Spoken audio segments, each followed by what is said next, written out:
Welcome to the GK objective biology channel. इस channel को like करें, शेयर करें, सब्सक्राइब करें latest update NEET study material के लिए और अपने इनबॉक्स में पाएं लेटेस्ट अपडेट। तो देखो, हम इसमें डिस्कस करने वाले हैं बायो रिएक्टर्स के बारे में। जैसा कि थंबनेल में आपने टाइटल देखा होगा, बायो रिएक्टर्स। ये बायो रिएक्टर से एक क्वेश्चन आ रहा है तो उसको हम डिकोड करेंगे, आखिर क्वेश्चन क्या आ रहा है, उसकी अंडरस्टैंडिंग भी हम इसमें देखने वाले हैं। तो after having cloned the gene of interest, जब हमने इंटरेस्ट का जीन अपना क्लोन कर दिया, and having optimised the conditions to induce the expression of the target protein, जो हम एक्सप्रेस कराना चाह रहे हैं वो हमने एक्सप्रेस करा लिया, तो one has to consider producing it on a large scale. अब सेल में करा दोगे वो ठीक है, सेल कल्चर में करा दोगे वो भी ठीक है, लेकिन जब बहुत बड़ी पॉपुलेशन साइज है भैया, सबको चाहिए, तो क्या करोगे? लार्ज स्केल प्रोडक्शन करोगे। जब लार्ज स्केल करोगे तो करोगे किसमें? तो बायो रिएक्टर में। That is the point. तो देखो, if any protein encoding gene is expressed in a heterologous host, it is called recombinant protein. Simple सी डेफिनेशन रिकॉम्बिनेंट प्रोटीन की पूछी जा सकती है।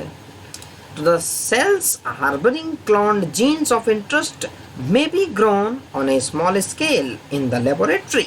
The cultures may be used for extracting the desired protein and then purifying it by using different separation techniques. ये question आ चुका है। The cultures may be used for extracting the desired protein and then purifying it, कि इस culture को purification के लिए भी use कर सकते हैं by using different separation techniques. अच्छा, तो इसमें होता क्या है? Cells can also be multiplied in a continuous culture system. Continuous culture system में मेंटेन रहती है, जहाँ की यूज्ड मीडियम ड्रेन आउट हो जाता है एक साइड से और दूसरी साइड से फ्रेश मीडियम आ जाता है। इसी को हम बोलते हैं bioreactor. To maintain the cells in their physiologically most active oblique log oblique exponential phase में।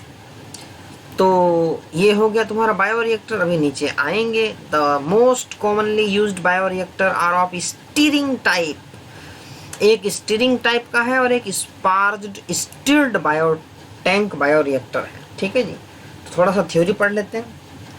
तो देखो, small volume cultures can not yield appreciable quantities of products. ठीक है जी।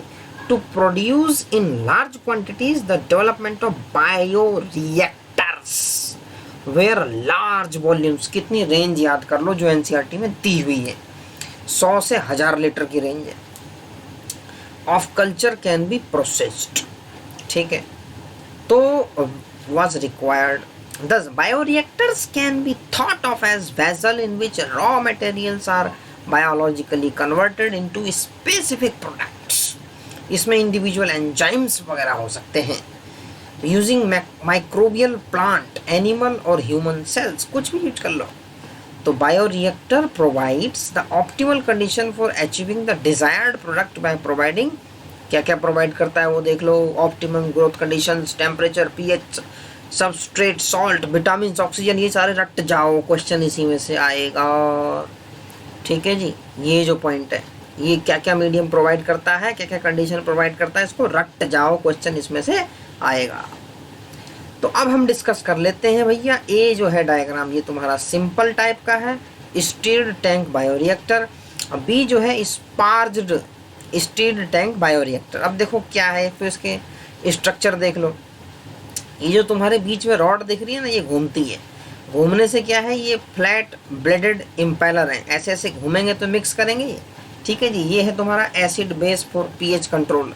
क्या होता है कि ये तुम्हें बायो रिएक्टर का डायग्राम दे देंगे, ABCD करके इसकी लेबलिंग पूछ सकते हैं, तो इसकी लेबलिंग तुम्हें ध्यान होनी चाहिए।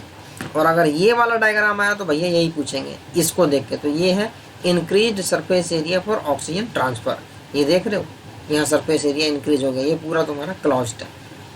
तो इसके अंदर हम देखेंगे एक तुम्हारा स्टीम फॉर स्टरलाइजेशन, वो भी होती है। फोम ब्रेकर होता है, ऊपर मोटर लगी होती है। कल्चर ब्रॉथ है। ठीक है जी, और ये तुम्हारा स्टेराइल एयर भी जा रही है यहाँ से। तो इस तरीके से ये तुम्हारा बनता है। और ये देखो गैस एंट्रेनमेंट की जा रही है इसके अंदर, ठीक है जी। Bubbles dramatically increase the oxygen transfer area, ठीक है। तो ये हो गए दोनों डायग्राम के डिस्क्रिप्शन और लेबलिंग। तो stirred tank reactor is usually cylindrical और with a curved base to facilitate the mixing of the reactor contents, ठीक है। सिलेंड्रिकल शेप होता है इनका कॉमनली। तो the stirrer facilitate even mixing and oxygen availability throughout the bioreactor, ठीक है जी। ये हो गया। Alternatively air can be bubbled through the reactor. If you look at the figure closely, you will see that the bioreactor has an agitator system, an oxygen delivery system and a foam control system. जो झाग बन जाता है ना उसको भी control करते हैं। a temperature control system, pH control system and sampling ports so that small volumes of the culture can be withdrawn periodically, ठीक है। सबसे इम्पोर्टेंट है भैया, ये लिखा है क्या, सैम्पलिंग पोर्ट्स, तभी तो बीच बीच में चेक करेंगे कुछ हो रहा है कि नहीं। साथ में हम डाउन स्ट्रीम प्रोसेसिंग को भी देख लेते हैं भैया। तो इसमें क्या है कि प्रोडक्ट को जब मार्केट में रिलीज करते हैं तो रिलीज करने से पहले उसका हम चेक करेंगे क्वालिटी कंट्रोल, बहुत ज़रूरी है। तो वही तुम्हारा डाउन स्ट्रीम प्रोसेसिंग में आता है।